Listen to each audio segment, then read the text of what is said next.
What time's it, Alan? Sorry, so just know how much we got. We've got about 20 minutes. Oh, that's cool. So is it? There is a few questions on it. Is it? Oh, go on then. Sorry, Scott. That's all right. I planned all this. Done his preparation. Good man. Go on then. So, what do you think? What do you think makes a hit record? If we can, let's do like. Yeah, let's just do like a minute round. What do you think makes a hit record then? Interesting question, because I haven't really had a hit record, so you know, it's I don't know who is qualified to answer that. But in my opinion, you know, we're always striving for the best, aren't we? So I would say hit record is about simplicity. When I was younger, you know, writing, you can write too many parts. I think if we're talking about pop music here, if you've got 4 or 5 parts in a song, that's enough. Keep things simple, and ultimately, it's about a lyric. In pop music, you can geek off into the world of music all you want, but have you got a lyric? Have you got a chorus that hits home? What is the chorus saying to me as a listener? How is it going to, you know, touch my soul? What is the singer singing to me about? I don't want to listen to a song if I can't tell the point of the song or feel the artist's pain or whatever, or hear their point or whatever. So simplicity. Make sure you know what you're singing about. Tell the story within 2-3 minutes or whatever, and keep your ideas simple and a hook. Okay. Next question then. Has he got any advice, tips for a band starting out touring? How to get on with people? The dynamics. I think it goes in life, not just the music industry. Just be a decent person, man. If you're, this is what we were saying. Yeah. If anything in life, music or not, if you're a dick, people don't want to associate with you. You know, it really just, you got to get along with people, and that's just a rule in life. Do you know what I mean? Just be a good person. No one needs any dicks. We don't need any more dicks in the world, do we? So just try and get along with people, and you know, connect with the bands that you're touring with. Don't make any enemies. You know what I mean? There's always something to be said for any tour that I did that, you know, I was always grateful for. Again, coming from Bromsgrove, always be grateful and don't be too big for your boots. And I would go over to the band on the last night of the tour and look them in the eye and shake their hand and just thank them for the opportunity. Do you know what I mean? I think that goes a long way. And you know, maybe if you've earned some money as a band, we might take the band that we've been touring with. We'll go out for dinner one night or something like that on the last day of the tour, or do something where you're making good connections and just, you know, don't piss anybody off. And I would also say that I'm an advocate for things aren't as rock and roll as they used to be. And I grew up on a punk rock background, and of course things are safe because the music is an industry. So it's a case of who you meet on the way up is who you meet on the way down, and I've, you know all about that stuff. But and I'm not willing to do this, but if there's one thing I'd love to see in music again, when you see things like the Sex Pistols and all that stuff back in the day, I'm like, people are thinking about their career. So they are, you know, they're more business-minded, but I would still like to see a band that just doesn't give two shits and is like out to offend and insult anyone they can, you know what I mean? Because that's rock and roll as well. But let's face it, you don't get through life doing that. So that's the idealistic teenage punk rocker in me. So just be a good person, man. Cool, okay.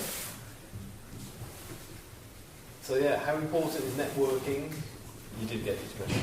Okay. Yeah. So how important is networking? How do you network? And how important is networking been to your career? Any networking tips? So I think you could just concentrate on tips, right? Because you've covered a lot of this on how you've networked, and it has been important to your career. It's been, as you've shown.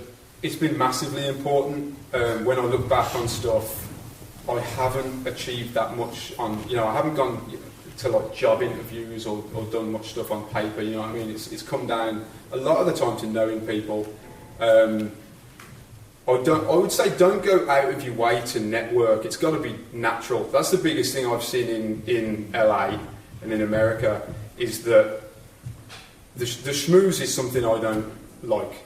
There's a lot of bullshit, and there's a lot of people that will like grease you up to get something or whatever. And I've never really been willing to participate in that. All my connections and friendships have been real. They've happened organically. And I've never really kissed anyone's ass. I'm not gonna go kissing anyone's ass just to get somewhere. You know, I could think of an example working with Trey from Green Day. He invited me to a poker game at his house. Now, there's a part of me, I don't play poker for my life, I've never done that, and he's probably playing with millionaires, you know what I mean? And I actually turned the opportunity down. I'm not one to turn many opportunities down, you've got to take them. But I'm still in touch with the guy, and there was a part of me saying, you need to go to this. You get invited to a poker game with the drummer of Green Day, like the next thing you know, you'll be on a yacht next month or whatever with this band or that band. But if it doesn't feel right, don't. You got to be yourself. Can't kiss anyone's ass. I think you appreciate that. He's offering you to the friendship thing, and if you're into poker, you'll go, "Oh, this is amazing, I love it." But if you're not, and you go there to try and fake it, he's going to look at it and think, "This guy doesn't play poker. What's he got here for?" And also, and how do I sleep at night doing that? Just going, I'm just hanging around, like riding people's coattails, and maybe people. And to be honest with you, you could well get to the top doing that. I'm sure you could. I'm sure I've turned down some opportunities. But you've got to sleep at night, haven't you? And it depends how principled you are, and maybe that's a negative thing. But I would definitely just say, just be yourself, man. Be true to yourself. I think that's really true. I think you've got to be yourself, and I think that these people will appreciate that and actually respect that. If you in these seats, you probably go, "Oh yeah, well, you could just come in because it's me," but it shows a friendship with him to not mess him around like that. Yeah. But the point is, you are good at networking, but naturally good at networking. That's what it is. You're just being yourself. Yeah, I think so. I don't go out of my way, and I don't use like social media too much. It's something that I notice is a big part of things these days, and it has its plus sides to keep in touch with people, but I don't live by it by any means. I'll check in on there or whatever now and again, But you are, you contacted me as well. You said, "Oh, how you doing, Scott? Let's meet up in college, and I want to go back to the old days." And see what it's like. So you just naturally keep in are touch. doing it. Yeah, I think it's always worth keeping in touch with people. Okay, I think last from my questions, and we'll we've got. We should do it before, but never mind. I like that. Yeah, I did do this at midnight last night.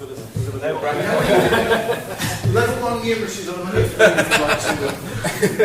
But you all spotted that though, didn't you? So that's a bit of you've embedded a bit of maths into this masterclass. We like that. So. Thank you, Jamie. Actually, maths was something you needed me to retake. I know. Remember that? Did you do that? I was talking about this the other day, actually, about the way that life, the twists and turns of lives, and you're sometimes at the mercy of others. And have we got control over things? I say you make your own luck, do whatever you can, but some things you can't control. And I was talking to someone the other day about my time at Kidderminster College. That you, John, we did our interview, and you told me, get your maths GCSE, I think it was maths or English, you've got a place on the course.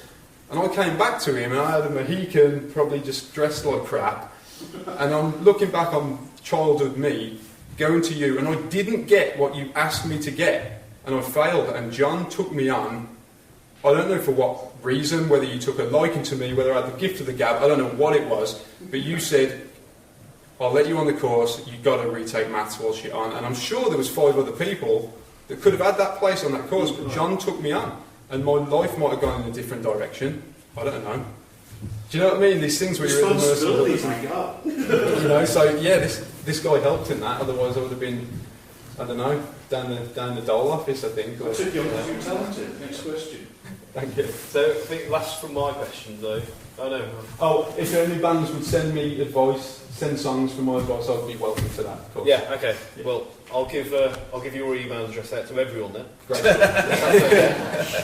I'll announce it tonight. And then if you do ever want to send stuff to Dave from a production point of view, just to get his view, really, you go, well, why don't you try this, or you'll be willing just to give a bit of critique. Of course, I would welcome that. Of course. So, any other advice that you would give to a 17-year-old you? That is my last question, which is number 5. I mean, despite all the things that I've covered, I don't believe in having any regrets in life. You can't change anything, so there's no point. You focus on today. But I think if I could change something, I do wish I was more motivated. The motivation came out in me by going into the real world and realising that things were tough and that I was kind of a little unhappy, and that motivated me to really take what I learned at this college and really get the drive behind me. But looking back on my time at Kidderminster, the information was, just incredible. You know, I learned so much at this college, but did I have enough drive to, you know, I look back and think how many hours a day the studios were open. You know, I look back and I was like, why wasn't I in that studio at 7 a.m. working till 9 p.m. or whatever, you know, that kind of stuff. And you're young and it's all a big part of the learning process, but if I could change something, I would want to go back. Yeah. Did you hear this? I did a limited amount with my band. Like, I was using these studios, probably a little bit more than some of the students. I made some demos and stuff like that, but I look back and I'm like, I could have made several records whilst, you know, when you get into the record making game, and I'm just like, wow, like, I didn't milk it for all it was worth. So, you know, you got one life. So I just say, just get at it, man. Can I ask a question? Yeah, let's open How much you practice now? Sorry? How much you practice now? Music. Yeah. Now I've got to be honest with you. I am more of a songwriter, an arranger, producer than I am a musician. So even in the bands that you saw, I was the chief songwriter. I would write a song with chords, lyrics, and melody on the guitar. But I required a drummer and a lead guitarist, someone that could harmonise and lead to put the sprinkles and kind of, you know, take it into outer space. I try and write every day. Try and write something creative, whether it's a lyric, whether it's singing something into my phone. I will write songs. I don't even need a guitar to write a song. I had a van driving job once, and I would sing melodies and lyrics, you know, dropping parts off car parts around Birmingham, and I'd write lyrics down, I'd sing lyrics into my phone. There was one day when I wrote, you know, a whole song knowing pretty much what key it was in and what the chords were going to be. When I got home, make a cup of tea and play the guitar behind it. So I've always been a pop songwriter, so lyrics and melody with even one string of a guitar. Yeah. Just how many songs chords, have you written, you know. would you say? Sorry? Altogether, how many songs have you written? Oh, altogether? wow. I mean, we're talking about just ideas and stuff that never got used. I don't know, thousands and thousands. Songwriters, you need to write thousands of songs. Actually, the singer of Weezer, Rivers, said as a rule that he writes one song a day. That was his thing for a while, a song a day. And it's a muscle. It's like going to the gym. You might have a knack for it, and the knack never goes away. But you can build that muscle bigger. You know what I mean? So if you're just, you know. Brilliant. Yeah. Any other questions? Didn't I say this for that? Would have been me as well. Yeah. I've said this over and over. One of the things, the keys to networking is when you meet someone, having a genuine interest there and asking them what's in your heart. You know, I'm asking Dave questions because I'm really genuinely interested in things. You know, I'm asking what I find interesting. So, Ellie, what do you find really interesting? With your manager, when you had your band and stuff, did your manager approach you, or what happened? Was it from you sending out CDs to everybody that you got approached, or did you say, we really need a manager us or whatever? Sorry. The management... Good question. Brilliant question, yeah. Yeah, good question. The management came to us.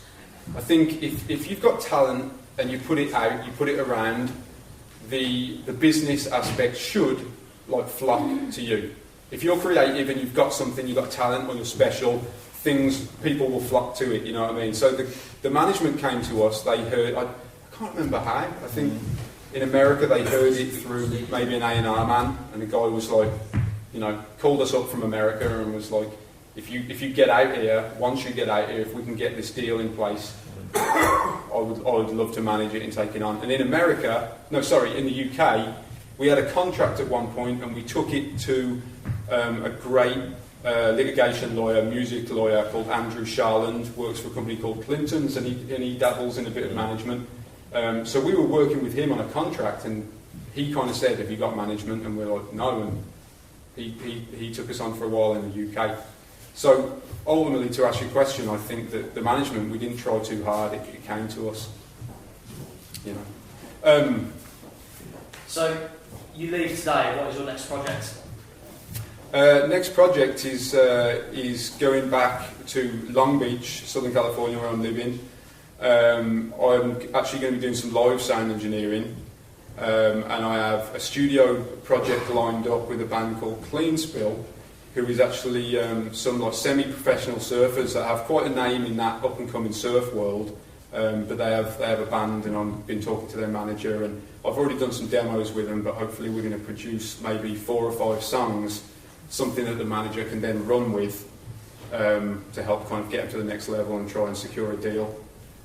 So producing up demos, if you like, trying to take them to the next level.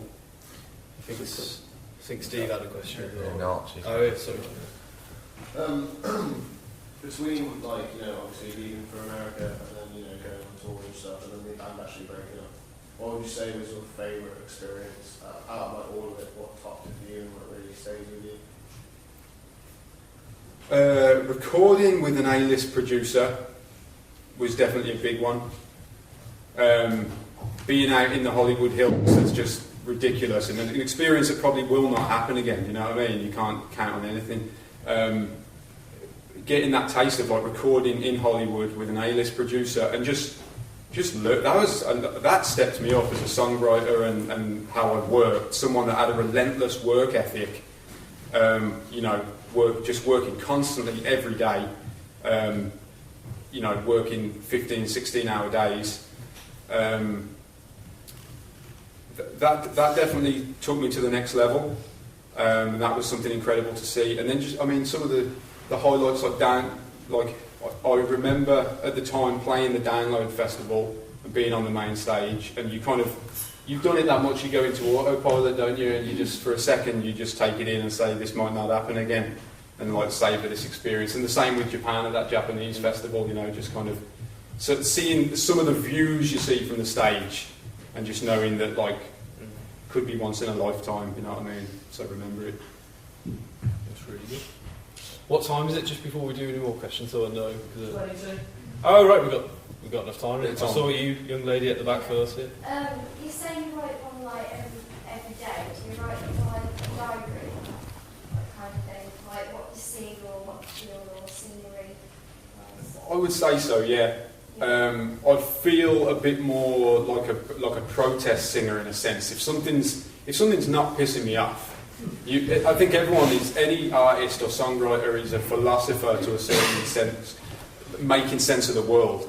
So whether you've had an experience with a male-female partner or whatever, girlfriend-boyfriend type thing is obviously a very common thing, a subject that I'm very much trying to avoid the older I get. I just feel like, how can you talk about love in a way that's never been said before, do you know what I mean? But you definitely got to have that feeling, that emotion, something that's bothering you, pissing you off, that catharsis that you need to get out. So I think a diary is a good way to look at it. It could be anything. You could write 3 lines that are just creative and just try and do something with words that eventually get used, or you could write a song top to bottom if you're feeling super inspired. But I think you've got to write about what you know and what you feel. You know, that way it's honest, and that's what I want to hear from a singer or a band. Is like, even if I don't understand exactly what you're talking about, like I said before, I just want to feel that you mean it. I want to know that you mean it 100%, and you know, I want to.